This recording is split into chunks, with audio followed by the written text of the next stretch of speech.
ಜಮ್ಮು ಕಾಶ್ಮೀರ ಗಡಿಯಲ್ಲಿ ಗುಂಡಿನ ಚಕಮಕಿ ಮುಂದುವರೆದಿದೆ. ಪಾಕಿಸ್ತಾನದಿಂದ ಪದೇ ಪದೇ ಕದನ ವಿರಾಮ ಉಲ್ಲಂಘನೆ ಆಗ್ತಾ ಇದೆ.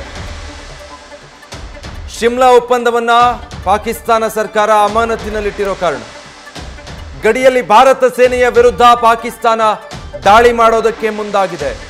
ನಿನ್ನೆ ರಾತ್ರಿಯಿಂದನೂ ಕೂಡ ಗುಂಡಿನ ದಾಳಿ ನಡೆಸ್ತಾ ಇದೆ ಪಾಕಿಸ್ತಾನ ಸೇನೆ. ನಿರಂತರವಾಗಿ ಗುಂಡಿನ ಚಕಮಕಿ ಮುಂದುವರಿತಾನೇ ಇದೆ.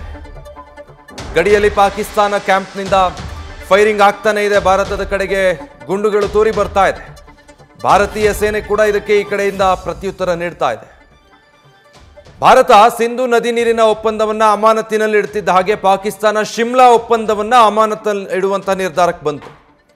ಅಂದ್ರೆ ಗಡಿಯಲ್ಲಿ ಗಡಿ ನಿಯಂತ್ರಣ ರೇಖೆಯನ್ನ ಗೌರವಿಸೋದು ಮತ್ತೆ ಫೈರಿಂಗ್ ಓಪನ್ ಮಾಡದೇ ಇರೋದು ಇದ್ಯಾವುದನ್ನು ಕೂಡ ಈಗ ಗೌರವಿಸುವಂತ ಅವಶ್ಯಕತೆ ಇರೋದಿಲ್ಲ. ಯಾಕೆ ಅಂತ ಹೇಳಿದ್ರೆ ಶಿಮ್ಲಾ ಒಪ್ಪಂದವನ್ನ ಪಾಕಿಸ್ತಾನ ಅಮಾನತಿನಲ್ಲಿ ಇಟ್ಟಿರೋದ್ರಿಂದ.